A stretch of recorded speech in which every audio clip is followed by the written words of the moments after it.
എന്തുപറ്റി ബസ്സിൽ അടങ്ങുന്നല്ലോ. അനിത,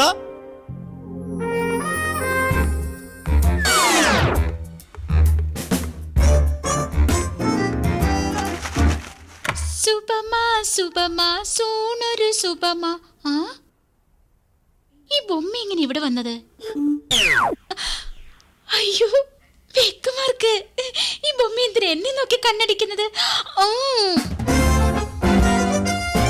മമ്മി, ഞാൻ കുളിച്ചു, എന്റെ ഡ്രസ് എടുത്തിട്ട് വാ.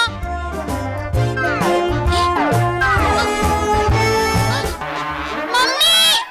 നിന്റെ പേരെന്താ? ഗുപ്ത. എവിടുന്നാ വരുന്നേ? മുകളിന്ന്. എന്ന് വെച്ചാ നോർത്തിന്നോ? അതിനും മോളിന്ന്. ഓ, അങ്ങനെയെങ്കിൽ നീ കാശ്മീർ ടെററിസ്റ്റാ? ഇവിടെ എന്തിനാ വന്നേ? ഒരു ജീവൻ എടുക്കാൻ. ആരുടെ ജീവൻ? അത് ദേവരഹസ്യം, പുറത്തു പറയാൻ പാടില്ല. എന്താ പുറത്തു പറയാൻ പാടില്ലെന്നോ? പറഞ്ഞാൽ ഭയപ്പെടും. നിന്നെ കൊണ്ട് എങ്ങനെ പറയിക്കണമെന്ന് എനിക്ക് നന്നായിട്ട് അറിയാം. ഹലോ. ആ അങ്കിൾ. ഐശ്വര്യ.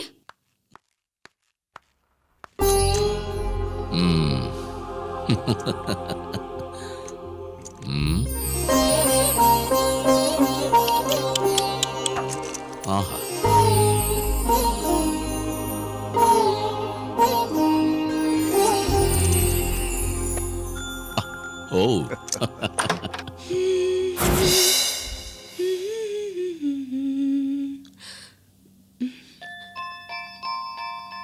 ഈ പാവ ആരുടെയാ?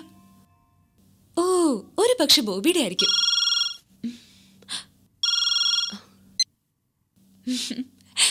എന്താടി, അതിനുള്ള ഡാഡി നിന്നെ ഫോൺ ചെയ്തോ? ഇത്രയൊക്കെ നടന്നിട്ടും അച്ഛൻ എന്നോട് പറയാതിരിക്കാൻ തോന്നുന്നുണ്ടോ? നിന്നെ കൊണ്ട് അവരെയും അവരൊളിച്ചിരുന്ന സ്ഥലത്തിന്റെ അടയാളം കാണിച്ചു തരാൻ പറ്റുമോ? തീർച്ചയായും കാട്ടിത്തരും. തക്ക സമയത്ത് ആരോ രണ്ടുപേര് ദൈവത്തെ പോലെ വന്ന് ആ റൗഡികളുമായി ഫൈറ്റ് ചെയ്തെന്നെ രക്ഷപ്പെടുത്തി. എനിക്ക് അവരോട് ജസ്റ്റ് ഒരു താങ്ക്സ് പോലും പറയാൻ പറ്റിയില്ല. അടുത്ത പ്രാവശ്യം കാണുമ്പോ പറയാം. ഇനി അവരെ കാണാൻ പറ്റുമോ? അത്ര പെട്ടെന്ന് വന്ന് രക്ഷിക്കാന്നൊക്കെ പറഞ്ഞ എന്തെങ്കിലും മുൻജന്മ ബന്ധം ഉണ്ടായിരിക്കണം. എന്ന് വെച്ചാ ഇനിയും കാണാൻ പറ്റുന്ന? ഉറപ്പായിട്ടും കാണും. ഞാനൊരുത്തനെ അറസ്റ്റ് ചെയ്തിട്ടുണ്ട്. അവനെ ഇപ്പൊ നിന്റെ വീട്ടിലേക്ക് കൊണ്ടുവരാം. നീ പറയുന്ന റൗഡി അവനാണെങ്കിൽ ബാക്കി കാര്യങ്ങൾ ഞാൻ നോക്കിക്കൊള്ളാം. ഓക്കേടി. മോളെ ഐശ്വര്യേ. അതെ വരുന്നു അമ്മേ.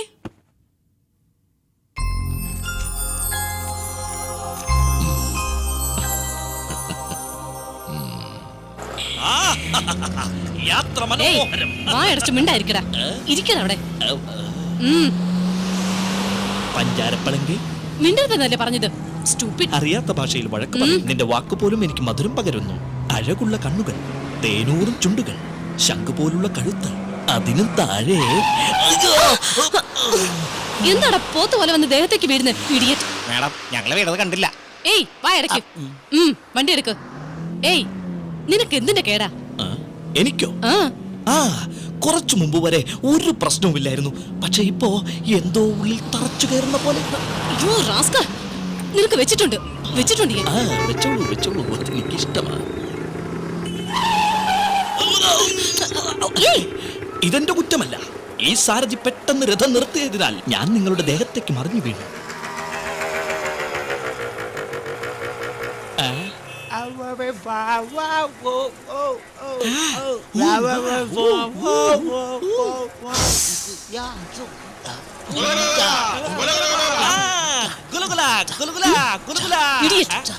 എന്താ പറഞ്ഞേ? പിന്നെയും വഴക്ക്. നിങ്ങൾ എന്തിനു വന്നു? പ്രഭു, ഇവരെ മുകളിലേക്ക് കൊണ്ടുപോകേണ്ട സമയമായി, അതിനാ വന്നത്. പ്രഭു, ഇതുപോലൊരു രഥം ഞങ്ങൾക്ക് വാങ്ങിത്താ. മേലോട്ടും താഴോട്ടും കേറി ഇറങ്ങി വീങ്ങിപ്പോയി കാല്. ഏയ് വേണ്ട വേണ്ട, അത് വലിയ ആപത്ത്. മകനെ ബാലക, നിന്റെ രഥത്തിന്റെ പേരെന്താ? ഓ, നമ്മുടെ പ്രഭുവിന്റെ പേര്. അവർക്ക് ഈ ഭൂമിയിൽ എന്തൊരു പ്രശസ്തി.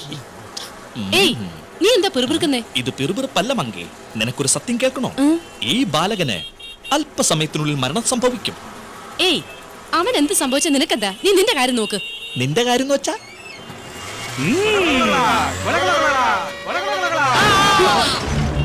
അത് കണ്ടില്ലേ സുന്ദരിയെ?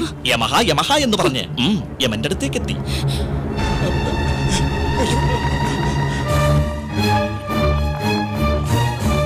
ഇങ്ങോട്ട് വാടാ.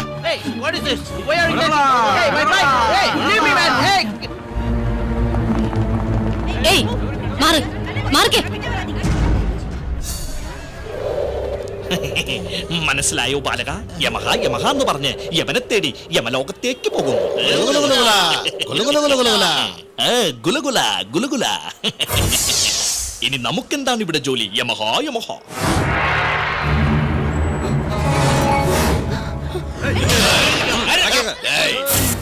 നിങ്ങൾ എല്ലാവരെയും വാനിൽ കയറ്റി ആന്ധ്രയ്ക്ക് കൊണ്ടുപോയി ഇന്റർനാഷണൽ ചൈൽഡ് ലേബർ ഗാങ്ങിന് വിറ്റ് കളയും.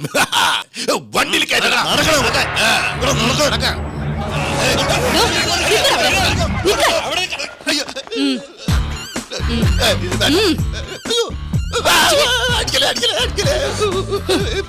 ഈ പാവപ്പെട്ട അനാഥ കുഞ്ഞുങ്ങളെ പിച്ചക്കാരാക്കി മാറ്റുന്ന കുറ്റത്തിന് നിന്നെ അടിക്കല്ല വേണ്ടത്. സ്വന്തം അച്ഛനെ പോലെ ഈ കുട്ടികളെ നോക്കുന്ന എന്നെ നീ ജയിലിലേക്ക് പറഞ്ഞയക്കുമല്ലേ? എന്നെ മറക്കില്ല മോളെ, ജീവിതകാലം മുഴുവൻ നിന്നെ ഓർമ്മിച്ചോണ്ടിരിക്കും. ആഹാ, നീ എന്തിനാണ് ഓർമ്മിച്ചോണ്ടിരിക്കുന്നേ? മാഡം അവരെല്ലാം ഓടിക്കളഞ്ഞു. അവന്മാരുടെ കാര്യം നമുക്ക് പിന്നെ നോക്കാം. ഐശ്വര്യ, ഈ കുട്ടികളെ നമ്മൾ എന്താ ചെയ്യാ? നമുക്കിവരെ അനാഥാലയത്തിൽ ചേർക്കാം. നീ അത് ചെയ്, ഇവന്റെ കാര്യം ഞാൻ നോക്കിക്കോളാം. ശരീരത്തിലെ നാറ്റം സഹിക്കാൻ വയ്യ മാഡം. വാടാ. എടാ കൂടെ. നടക്കാം. ഇത്ര കൊടുപ്പിക്കും.